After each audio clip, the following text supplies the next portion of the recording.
Yo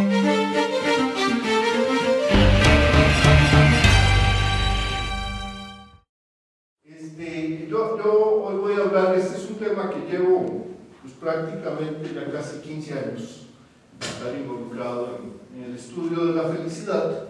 Tal vez vale la pena hacer la aclaración de que cuando hablamos de felicidad hay varias concepciones. Aquí se entiende como bienestar subjetivo y voy a ampliar más al respecto. Entonces hay varias concepciones de felicidad. Hay una muy usada por los psicólogos, que es un estado, una emoción, ¿no? O sea, y las emociones son básicamente transitorias.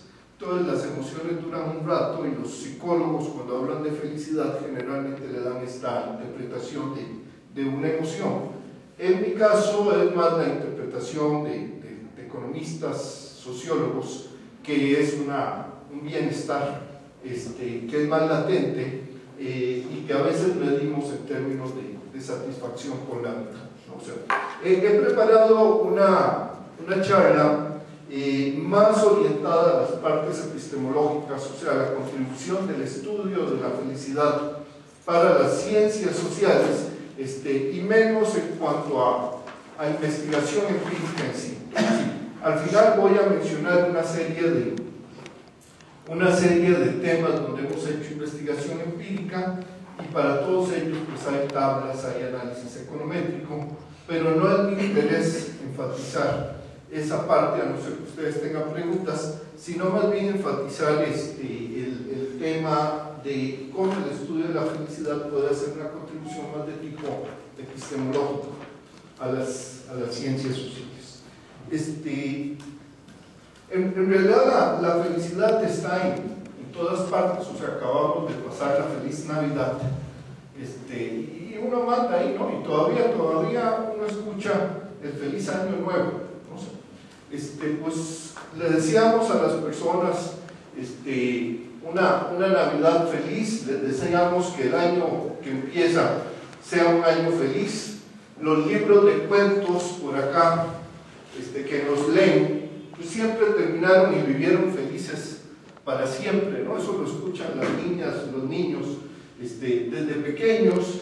Hay feliz día del padre. En realidad la felicidad uno le encuentra, todas estas son como tarjetas de Hallmark, ¿no? O sea, por ahí, pero también ustedes pueden pensar en grandes pensadores, ¿no? O sea, y aquí tienen uno que es de los grandes, Aristóteles, y Aristóteles pues nos dice que el bien más preciado que se puede alcanzar es la felicidad. O sea, entonces los filósofos griegos plantean la felicidad. Esta es una traducción al español del griego. En griego la palabra que se usa es eudaimonia, pero los filósofos pues plantean esto. Es conocida aquella frase de Borges, ¿no? El pecado que he cometido, no ser feliz, ¿no? O sea, no he sido feliz, pero los literatos también hablan de la felicidad, ¿no? O sea, uno puede encontrar la felicidad en todas partes. Esto es muy interesante. Nos fuimos a ver las canciones más populares de la década. Lo tenemos por género, trova, salsa, distintos géneros. Ya no me acuerdo cuál porque el asistente me ha estado fallando, pero es una de las tantas, digamos, canciones. Vimos los grandes éxitos de la década y hicimos una nube de palabras con la letra de las canciones. Lo que más sale es amor, felicidad, feliz. Vean que felicidad y feliz se repite, o sea, le pedí que los uniera, porque es el mismo concepto en sí, entonces se ampliaría, ¿no? O sea, pero uno puede ver, esto es lo que escuchan las personas y lo que piden y solicitan a las emisoras de radio,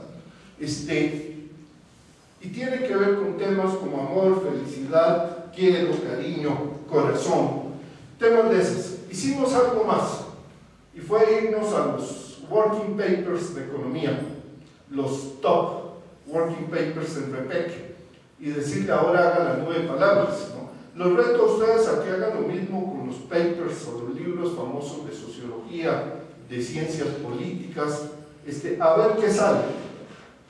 Y si sale algo parecido a esto, ¿no? O sea, con esto adelanto un poco uno de mis temas, y es que quizás en las academias no tenemos estas palabras, no las manejamos en nuestros papers, en nuestras investigaciones, tanto como pareciera que la gente las usa, ¿no? La gente común y corriente en su vida cotidiana habla de felicidad. La felicidad está en todas partes, que es lo que decimos, y por eso lo que digo es que es importante para la gente. O sea, pareciera que la gente nos desea felicidad, quiere que seamos felices, ellos quieren ser felices, aspiran a ser felices, toman acciones tratando de ser felices, y toda la felicidad aquí tiene como dos funciones, una como aspiración final. Decimos que es un fin último porque es algo que se busca per se. Muchas veces yo quiero un auto nuevo para algo, o conseguir novia, entonces me compro un auto nuevo y espero que el auto nuevo aumente mis probabilidades de conseguir pareja, y con la pareja espero ser feliz, ¿no? O sea, pero con la felicidad uno no aspira a nada más. Yo no busco ser feliz para tener más ingreso, es lo contrario, busco más ingreso porque creo que eso me da felicidad. Entonces, por ese lado es un fin útil. Por otro lado, es una fuente de motivación humana y como tal nos ayuda a entender comportamiento humano. El comportamiento humano, las decisiones y acciones que busca, que toma la gente, se basan en la expectativa de alcanzar felicidad, de que esto nos dé felicidad. Cuando la gente se casa, es claro, ¿no? O sea, se casan y esperan ser felices, ¿no? Por eso la frase vivieron felices para siempre. Entonces la felicidad tiene estas dos funciones. Es muy importante, la gente la menciona, nosotros la usamos. Las madres aspiran que sus hijos sean felices. La pregunta es ¿dónde estudiamos la felicidad?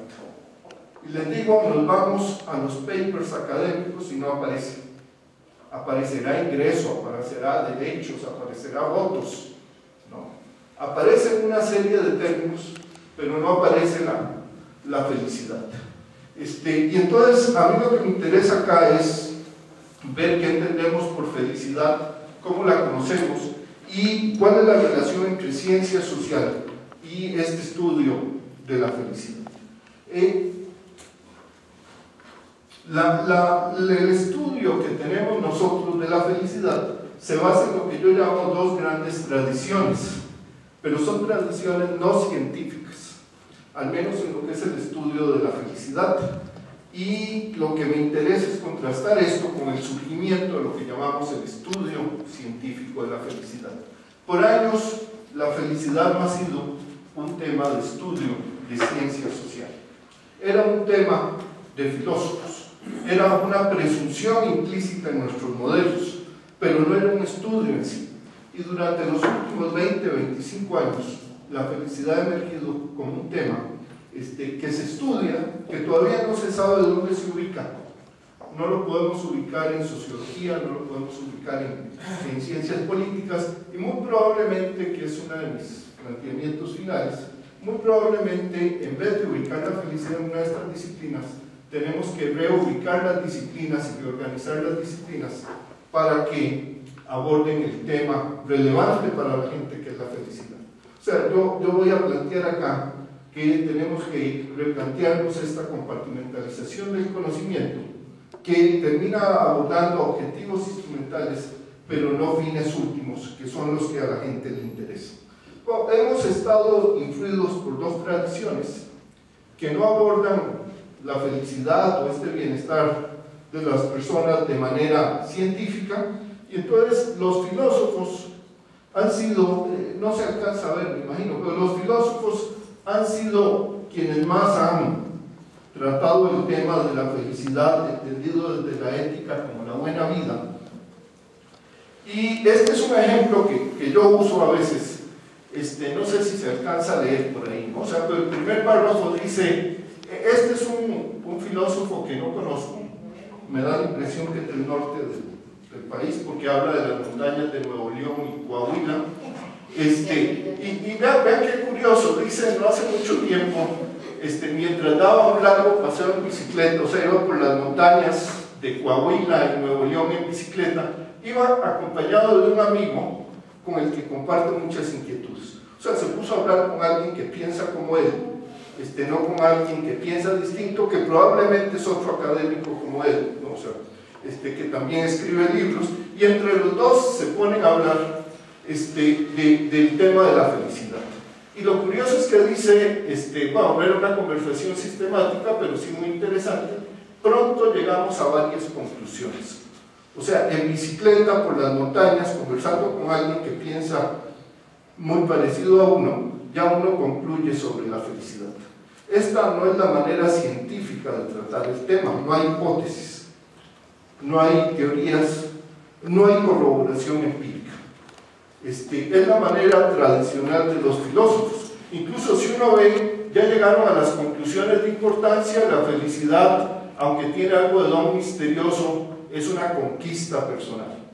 ¿Está corroborado eso? No, está bien argumentado, se escribe bonito, y luego pasa en el segundo párrafo a decir los elementos, ¿no? O sea, y entonces habla, bueno, cierta fe religiosa, o sea, familia unida de preferencia, amigos, salud. Entonces empieza a enumerar, que es la tradición que hacemos, enumerar un listado de factores que creemos que es relevante, que nosotros creemos, y nuestros amigos que piensan igual que nosotros, comparten nuestras inquietudes, creen que es relevante. Lo que no está acá, y bueno, uno puede seguir leyendo acá, ¿no? O sea, en el paisaje natural imponente, ¿no? O sea, se dan cuenta de las claves para una vida feliz, etc. Lo que no está acá, nunca, es el contraste de toda esta especulación con aquellos que se supone que viven esa felicidad, con aquellos que son felices o no. El filósofo generalmente no hace investigación empírica. No conozco todos los axiomáticos, la filosofía esta, pero no conozco filósofos que planteen hipótesis. No están acostumbrados a argumentar, tener buena retórica, ¿no? O sea, convencer, todos convencen, pero a ellos les hemos dejado el estudio de algo tan importante para las madres como la felicidad de sus hijas, ¿no? O sea, de qué depende la felicidad del año que viene, la felicidad de la Navidad, queda en manos de personas que no hacen investigación, sino que argumentan bien. Este es solo un ejemplo, que ustedes se pueden ir a la Ética Nicomaquia, ¿no? Y ver a Aristóteles discutiendo el tema, Schopenhauer, ¿no? Todos muy convincentemente. Es la tradición filosófica del estudio de la felicidad, ¿no? Es meramente normativa. A veces yo no sé si están describiendo la buena vida o están más bien proponiendo lo que ellos quisieran que fuera el mundo, ¿no? Y a veces esa parte normativa es valiosa, pero no hay que confundirla con la parte positiva de qué es la felicidad, qué la causa, no qué quisiéramos nosotros que fuera y qué quisiéramos nosotros que la causara, ¿no? El mundo en el estudio de esta felicidad está lleno de estos enfoques normativos. Ustedes tienen, por ejemplo, el caso de Nietzsche y el superhombre, ¿no? O sea, y entonces que hay que controlar las emociones, ojalá no tenerlas, ¿no? En el Zaratustra, ustedes no deberían de mostrar, no tener emociones, ¿no? Los epicúreos, ustedes tienen que controlar la dieta para ser felices. Son tradiciones que son meramente normativas sin corroboración empírica. Nunca se estudia la felicidad si no se dice esto es lo que es la felicidad, ¿no? Yo digo que a veces estos enfoques están más basados en el deseo de transformar y no tanto en el deseo de entender qué es la felicidad y qué es la causa, sino del tipo de seres humanos que quisiéramos tener, que puede ser una discusión muy valiosa, pero es distinta, es la normativa, el deber ser que nos gustaría que fuera, no qué causa la felicidad y qué es la felicidad. Entonces tenemos todo, las más recientes son pues estas de capacidades y funcionalidades, la idea de florecimiento, ¿no? Queremos que la gente florezca y eso es esto y esto, ¿no? Lo que es importante en esta tradición del filósofo es que es el filósofo el que hace el juicio. Es un tercero.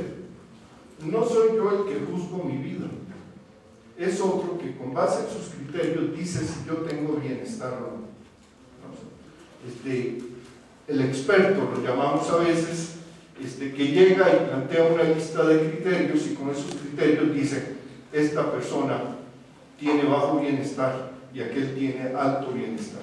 En otra charla los llamo los clasificadores, porque lo que hacen es clasificar a la gente como de alto o bajo bienestar, ¿no? O sea, pero totalmente ajeno, sin corroboración con la vivencia de las personas. El listado lo planteamos y no vamos a indagar. Ya después hacemos mucha investigación a partir de ese listado, pero no investigamos sobre si este listado es válido de acuerdo a la experiencia de bienestar de los seres humanos. Es un enfoque claramente de arriba hacia abajo, cae lo que llaman enfoques sustantivos. Y aquí hay un gran riesgo, y es que el enfoque sustantivo termina definiendo el bienestar como un listado de factores que presumimos que son relevantes para ello. Que es relevante tener casa, agua potable, que es relevante alumbrado, acceso a internet. Entonces hacemos la lista y si usted tiene eso, lo ponemos como que tiene bienestar, sino que no. Pero esa lista nunca es convalidada o validada empíricamente. Estos enfoques terminan en grandes listados. Ustedes se van a ver, por ejemplo, Martha Nussbaum plantea 45, ¿no? Elementos en un listado. El movimiento de indicadores sociales yo he visto hasta 70, 75, ¿no? En esto de calidad de vida, 75 elementos que Richard Estes considera relevantes para juzgar la calidad de vida de otros, sin siquiera ir a ver qué piensan esos otros sobre su experiencia de vida. A partir de acá el enfoque del filósofo pues es de convencimiento, aspirando a que el auditorio tenga el oído dispuesto, ¿no? O sea, a convencerse. Entonces es una mezcla de buena capacidad argumentativa, por un lado, con, por el otro lado, un auditorio ansioso de ser convencido, ¿no? Y entonces se da el acuerdo de que yo confío en esto o aquello. A esto yo lo llamo a veces la decisión estética, porque uno termina decidiendo entre enfoques como decide entre un Monet y un Dalí. Me gusta el Dalí. Y entonces yo oigo muchas veces que dicen, es que a mí me gusta Zen, o me gusta Schopenhauer. Bueno, eso es decisión estética, el asunto es esto está corroborado empíricamente.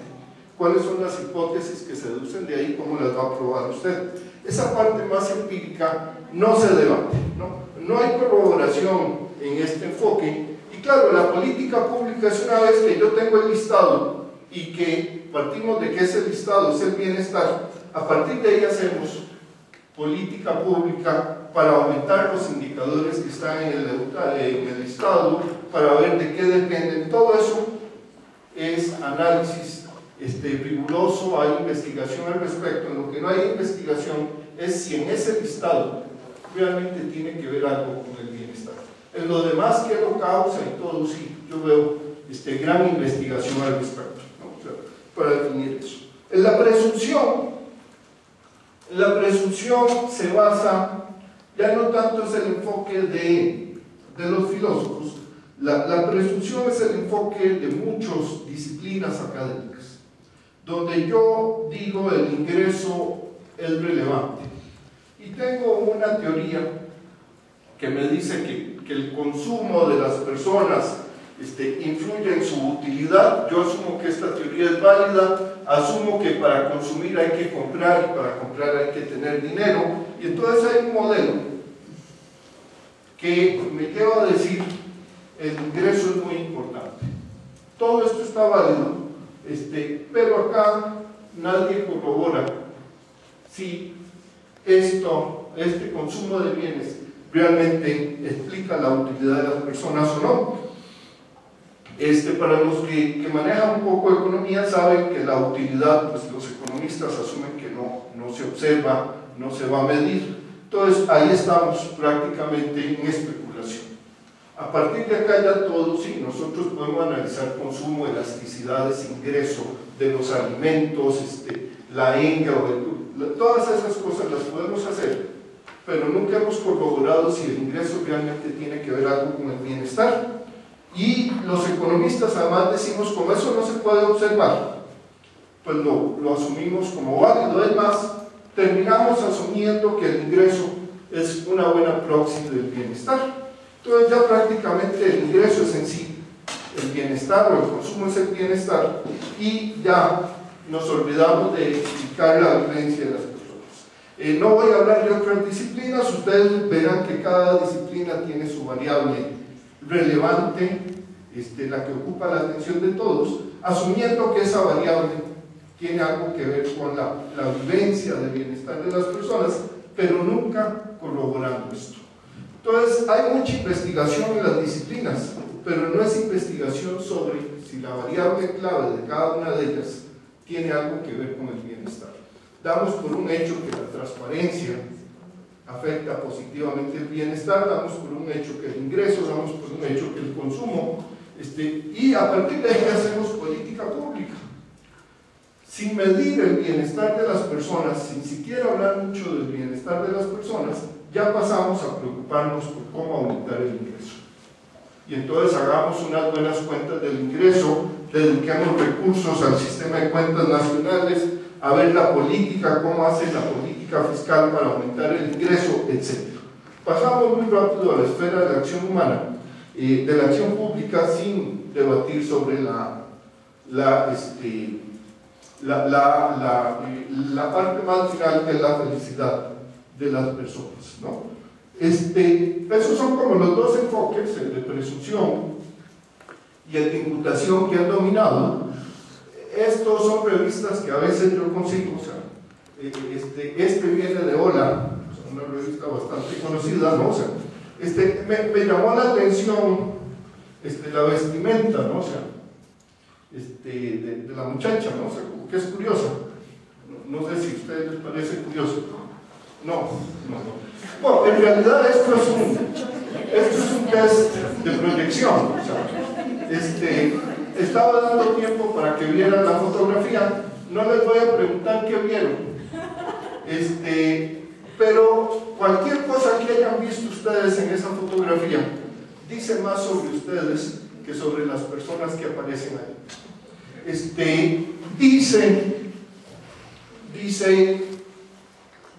Dice mucho sobre su formación disciplinaria, sobre sus preocupaciones, su trayectoria de vida, traumas.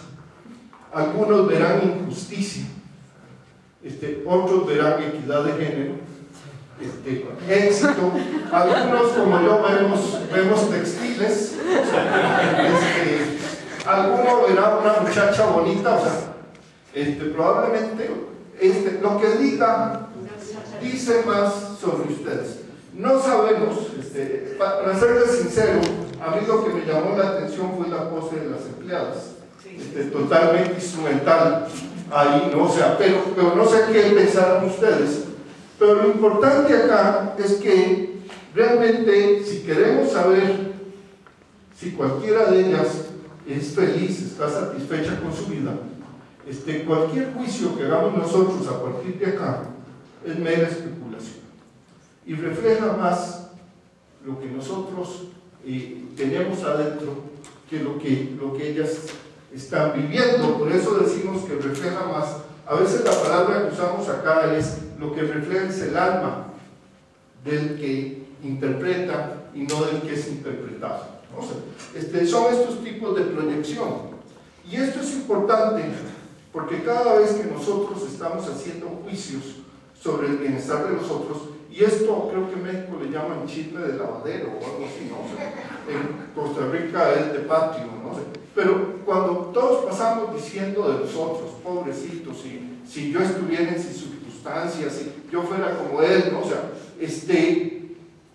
todos lo hacemos, pero no es la manera científica de abordar el tema, eso es para lavadero, ¿no? O sea, no es para estudios científicos del bienestar.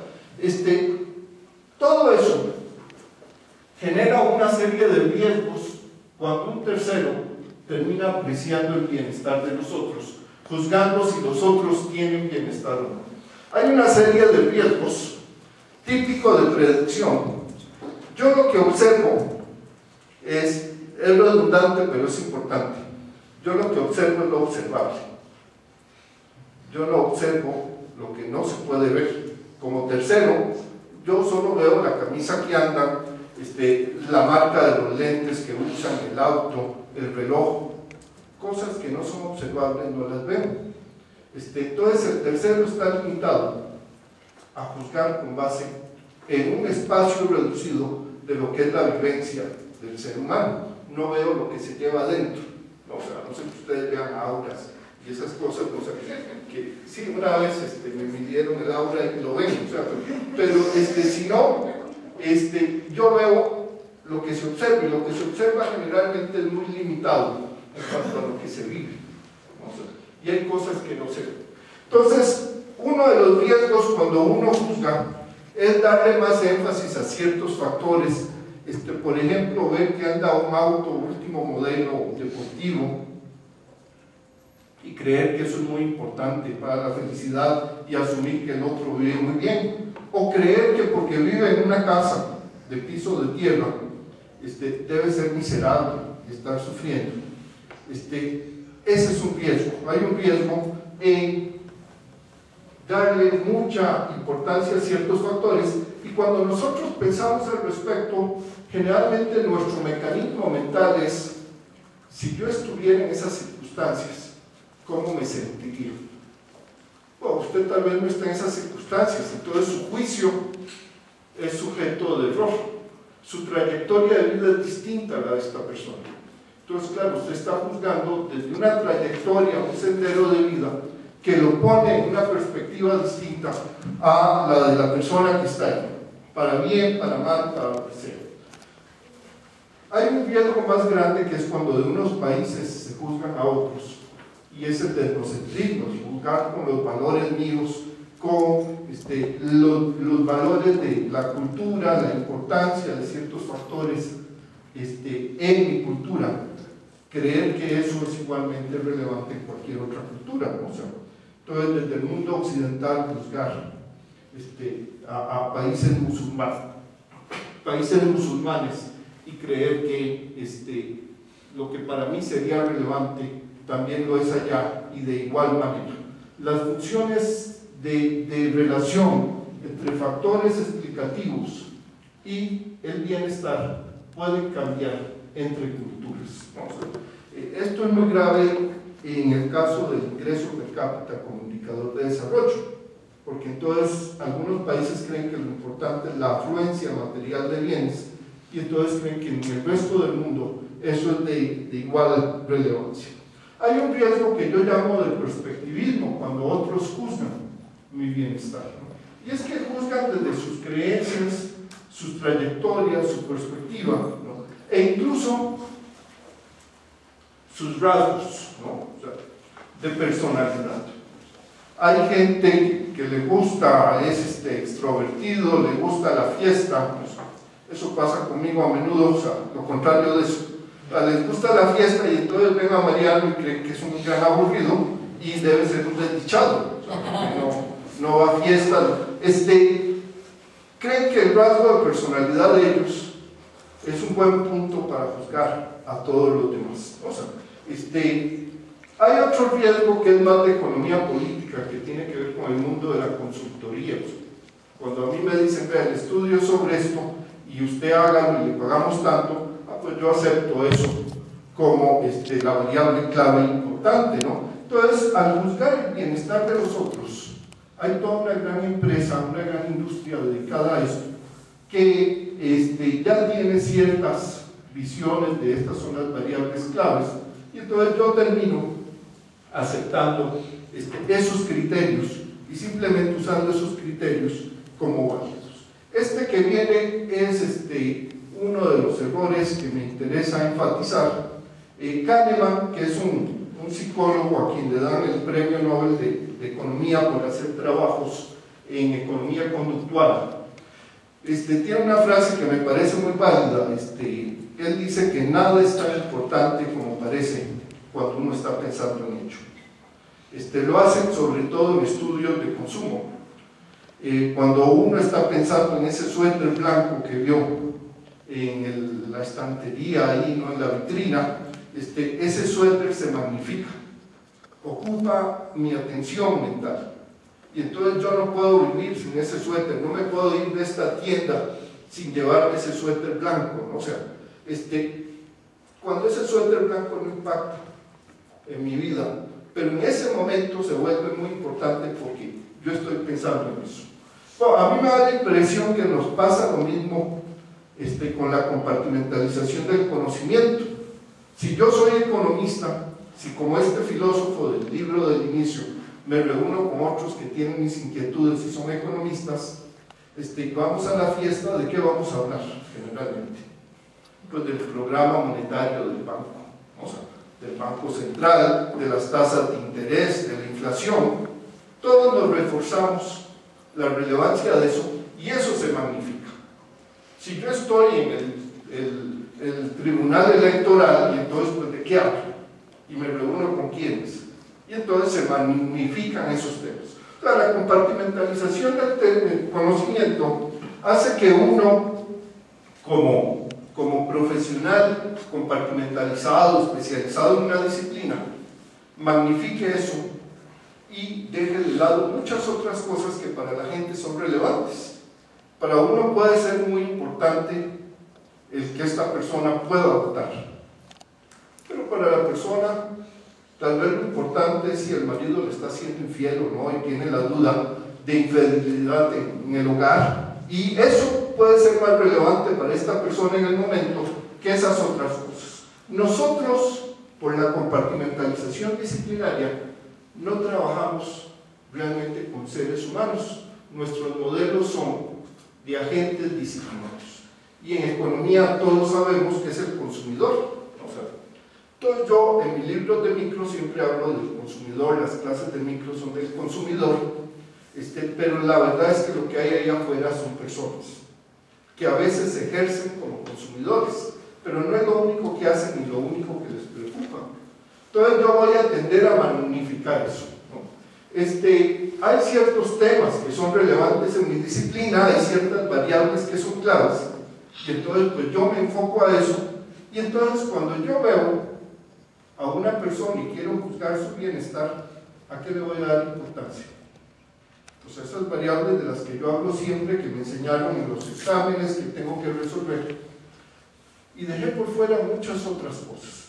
Brecht dice, con respecto al nacionalismo, dice que es la creencia de que el país de uno es el mejor por el accidente histórico de que uno nació ahí, ¿no? O sea, yo me ponía a pensar cómo llegué yo a economía, y en parte es un accidente histórico, ¿no? O sea, entonces creer que la economía es la madre de todas las ciencias por el accidente histórico de que yo terminé ahí, pues es bastante fuerte el supuesto, ¿no? O sea, economía puede ser importante, pero para la gente no es tan relevante como lo es para mí como economista, porque la gente no está estudiando economía ni enseñando exámenes o contestando exámenes de economía o enseñando economía, está en otro montón de cosas. Entonces cuando apreciamos a otros y tratamos de juzgar su bienestar, cada quien le da importancia a ciertas variables clave, pero son variables que surgen de una compartimentalización del conocimiento, y esto lleva a resultados sesgados. O sea, un economista tiende a enfatizar el ingreso y a pensar en miseria como bajo ingreso, y entonces surge toda la literatura de pobreza, de ingreso, y eso es muy relevante para el economista, pero no sé si lo será para la persona. Como nunca hemos corroborado nuestras teorías, no tenemos a eso. En esto es muy natural, lo veo siempre en la compartimentalización del conocimiento, pues uno tiende al área de confort de uno. Es donde yo me siento bien hablando de economía.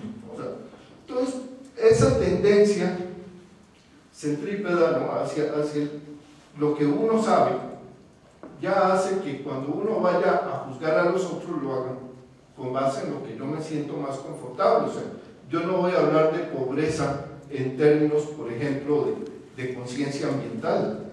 No sé nada de eso. Entonces, si yo lo que sé es consumo, modelos micro, inflación, pues enfatizo eso. Cada disciplina lo hace y terminamos entonces con visiones muy parcializadas del bienestar, con un gran sesgo en saber cuál es el bienestar de la gente a partir de mi juicio. O sea, Abbott es un matemático inglés que tiene un librito muy interesante de los Flatlanders, que a veces uso. Él lo que dice es, bueno,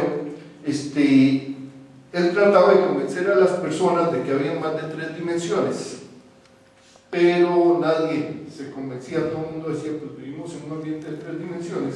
Entonces, imaginan unas personas que viven en 2 dimensiones, que es en el mundo plano, en el flat, ¿no? O sea, las personas viven en 2 dimensiones y en esas 2 dimensiones no tienen la tercera dimensión, que es la de la altura.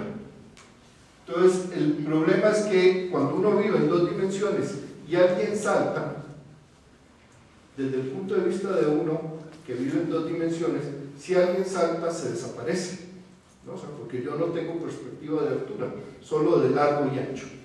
Y luego, cuando cae, vuelve a aparecer, ¿no? O sea, ese es el gran misterio, ¿no? Eso es un fantasma.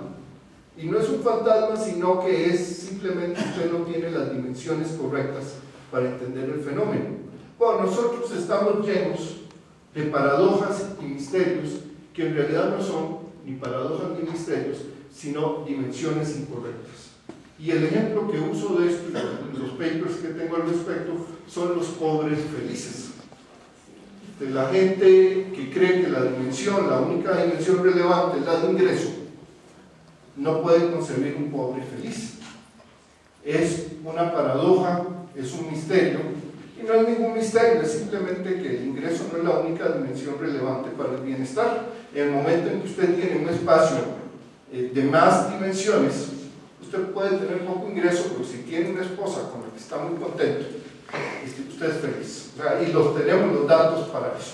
O sea, entonces, si usted está contento con el desarrollo de sus hijos, digamos, educativo, aunque usted tenga bajo ingreso, usted es feliz. Al revés, usted puede tener mucho ingreso y ser un desdichado.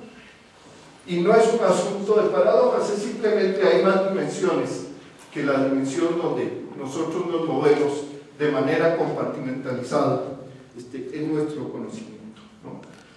El riesgo grave en todo esto no es que eso se cometa o no, sino que nunca se estudie, o sea, que no hay corroboración al respecto. Nadie se pone a corroborar si estas variables realmente son relevantes para la gente, sino que se da por un hecho, que mi tema de estudio es el más relevante, ¿no? O sea, para la gente. Y lo que habría que hacer es validación externa. La validación externa es realmente contrastar lo que yo digo con la vivencia de las personas, para ver si realmente lo que yo digo o las variables que a mí me interesan tienen algo que ver con lo que a la gente le interesa o no, ¿no? Terminamos en todos estos enfoques con listados de variables, enfatizando siempre la disciplina que uno accidentalmente terminó estudiando, no sé. Pero terminamos muy alejados realmente de la vivencia de los seres humanos, y ya a partir de acá hacemos todo lo demás, hacemos política pública, programas sociales, hablamos de estrategias de desarrollo, pero no hay que olvidar que, al igual que la foto esta de Ola, todo esto dice más sobre lo que a nosotros nos preocupa, nos concierne, nuestras preocupaciones de la noche, o sea, que sobre lo que a estas personas les concierne. O sea, al menos deberíamos de contrastar. Y por ahí es por donde viene el estudio científico que decimos de la felicidad, que es ir a contrastar todo esto con las vivencias de las personas. Para ello lo que hacemos es preguntarnos, bueno, ¿qué queremos entender por felicidad? ¿Y cuál es la manera de conocerlo? Esta es la parte más epistemológica.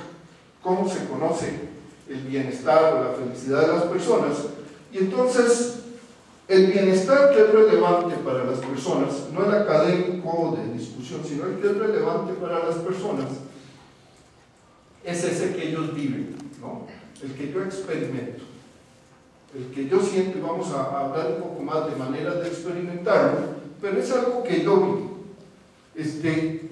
El que académicamente se defina por allá en los centros de pensamiento un grupo de criterios y terminen clasificándome a mí de una manera u otra, realmente no cambia mi vivencia diaria de bienestar, ¿no? O sea, discusión de los otros. La vivencia es lo que interesa a las personas, ¿no? Y esa vivencia, esa experiencia de bienestar ya amplio, no sucede en el mundo de los objetos, sucede en el mundo del sujeto, no en el mundo de los objetos. No está en las cosas, el bienestar no está en las cosas, el bienestar está en que yo lo vivo. Si yo no lo vivo, si no soy consciente de ello, no es bienestar. Entonces el bienestar no es un asunto de cosas, de posesiones en sí. Esos son factores que contribuyen al bienestar, pero no son el bienestar. Porque para que sea bienestar, tengo que vivirlo como ser humano. El bienestar es un asunto de los humanos, podemos extenderlo a los otros seres vivos. O sea, estoy hablando acá antropocéntricamente, ¿no? Es un asunto de los seres humanos, y entonces tiene que ser algo que los seres humanos vivan. El listado en sí, y entonces ese es uno de los errores de los enfoques sustantivos, ese listado de factores no son el bienestar, no es la cobertura de agua, ni es el alumbrado, ni es el auto, no, el bienestar es una vivencia de las personas. Esos factores contribuyen a tener una vivencia gratificante, feliz, y entonces en eso contribuyen al bienestar, pero no son el bienestar. Hemos confundido los factores potencialmente explicativos del bienestar con el bienestar. ¿Cuáles son las experiencias que tenemos como seres humanos? Pues tenemos experiencias de tipo sensorial, hedónico, eso lo tenemos todos. El gusto de escuchar una sinfonía o salsa, el paladar, ¿no? Y entonces el pastel de chocolate, ¿no? Esa es una experiencia, y tenemos muchas de esas todos los días, ¿no? De tacto, de oído, de olfato, visuales. Cuando uno va al cine tiene una experiencia visual y auditiva, y por eso es que se oscurece, ¿no? Esa experiencia es algo que nosotros sí vivimos, y las clasificamos desde muy placenteras hasta muy dolorosas, ¿no? O sea, y eso forma parte de nuestro bienestar. Tenemos como seres humanos experiencias afectivas, ¿no? O sea, el papá que llora cuando la hija la abraza, ¿no? O sea, el reencuentro con el ser amado, ¿no? O sea, esas son experiencias de afectos. A veces nos sentimos orgullosos, a veces tristes, son emociones y estados de ánimo que todos vivimos, y eso sí se lleva adentro. Y tenemos evaluaciones más de tipo cognitivo, que es el alcance de nuestras metas, los logros y fracasos. Los seres humanos vamos por la vida teniendo emociones, teniendo placeres y dolores, y teniendo éxitos y fracasos, y estas experiencias forman nuestra vivencia de bienestar, ¿no? O sea, algunas se traslapan, o sea, uno puede tener las tres, en un mismo evento puede tener las tres, o sea, puede tener placer, puede tener emociones favorables y alcance de logros. En algunos casos se contraponen, y el ejemplo típico de cuando se contraponen es cuando uno está a dieta y quiere bajar 5 kilos, pero hay un pastel de chocolate enfrente, ¿no? O sea, entonces uno dice, la experiencia hedónica es comerme el pastel, ¿no? Pero la experiencia evaluativa es, me sentiría un fracaso si lo hago, ¿no? O sea, y la gente no sabe al final qué hacer, ¿no? O sea, es todas estas tentaciones, ¿no? Los ejemplos de tentación son esos. Por un lado, una experiencia se opone a lo que la otra causa, Algunas se llevan por otras, por ejemplo, no es mi caso, nunca lo he experimentado, pero dicen que los partos son dolorosos, pero muchas mujeres lo llevan de manera muy gratificante porque tienen estas otras dos experiencias muy favorables. Entonces es un dolor, sí, o sea, y no vamos a decir que no duele, sí duele, pero simultáneamente hay una sensación de realización, de ser madre, y todo, que tiene que ver con las normas que yo, las aspiraciones que tengo como ser humano. Entonces todo eso, más un cuarto tipo que casi no se estudia, que son las místicas, forman las experiencias que todos tenemos. Esas experiencias las sintetizamos en frases como lo volvería a hacer, me gustó, eso me parece bien, ¿no? O sea, y esas son las que llamamos, a partir de esas experiencias de bienestar, llamamos la síntesis que hace cada ser humano. En esto, una hipótesis que no hemos trabajado es heterogeneidad en los pesos relativos de esas experiencias. Hay gente que le da más peso a las emotivas, hay otros que somos más racionales, calculadores, entonces es más de aspiraciones y lo afectivo no interesa. Puede haber distintas maneras de sintetizar cada persona eso en algo como estoy a gusto, lo repetiría, mi vida marcha bien, soy feliz. Lo importante acá es que esto lo dice la persona, es un juicio hecho por la persona, no por un experto que no está viendo esas experiencias, sino que lo que ve son factores que potencialmente lo explican, lo observable, ¿no? Entonces, desde nuestro punto de vista, el bienestar es inherentemente subjetivo. Es algo que vive el sujeto, que sucede en cada sujeto, que cada sujeto procesa de acuerdo a sus aspiraciones, a cómo valora ciertos eventos afectivamente y sus placeres y dolores, ¿no? El bienestar le sucede a las personas, no a los consumidores, ni a los votantes, ni a los proletarios, que esos son agentes académicos, ¿no? Le sucede a seres humanos concretos de carne y hueso, como ustedes, como yo, ¿no? O sea, entonces ese es el bienestar el que nos interesa. Y no puede suceder sin el sujeto. En ese sentido es que es subjetivo. Sin sujeto no hay experiencia de bienestar. Por eso, no sé si viene más adelante, pero lo digo una vez, no hay bienestar objetivo. Yo escucho muchas veces a la gente decir el bienestar objetivo. No, lo que hay son variables objetivas que se pueden relacionar con el bienestar, pero el bienestar es un asunto de seres humanos, no está en el mundo de las cosas, de los objetos, está aquí, en el mundo de los sujetos. Al menos ese es el que es relevante para la gente, ese es el que la gente busca y ese es el que la gente utiliza como criterio para actuar, de motivación, ¿no? O sea, hay gente que dice que este fue un error de los métodos científicos. Lo subjetivo no es tema de la ciencia, ¿no? No, sí, lo subjetivo es relevante porque le interesa a la gente. Y en las ciencias, pues estamos para eso, ¿no? Para estudiar temas que le interesan a la gente, las ciencias sociales, con más razón, ¿no? Se debe estudiar porque es relevante para la gente. Lo que no es científico, casualmente, es que los subjetivos se estudien con el criterio de un tercero.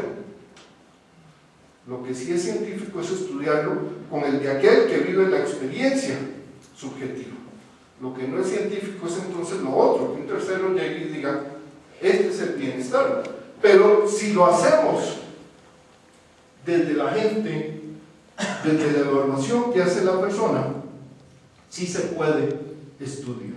Y en eso consiste el estudio científico de la felicidad.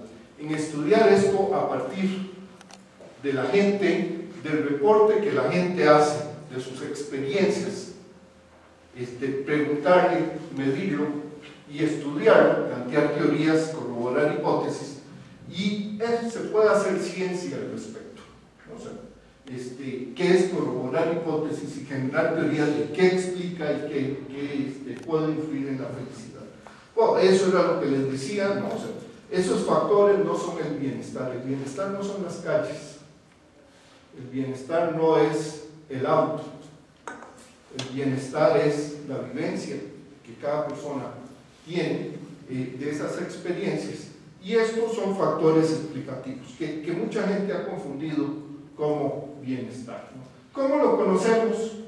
Pues ¿quién es la autoridad para juzgar mi bienestar? ¿El otro o yo que la vivo? Pues pregúntenme a mí, no le pregunten al otro sobre el bienestar mío, al otro pregúntenle sobre su bienestar. La forma de saber el bienestar de la persona es preguntarle.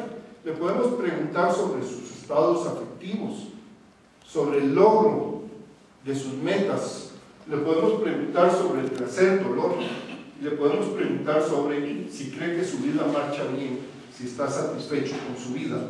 Y eso es lo que podemos hacer a partir de la persona. ¿Qué lo explica? A partir de ahí sí podemos hacer todo el análisis econométrico del caso.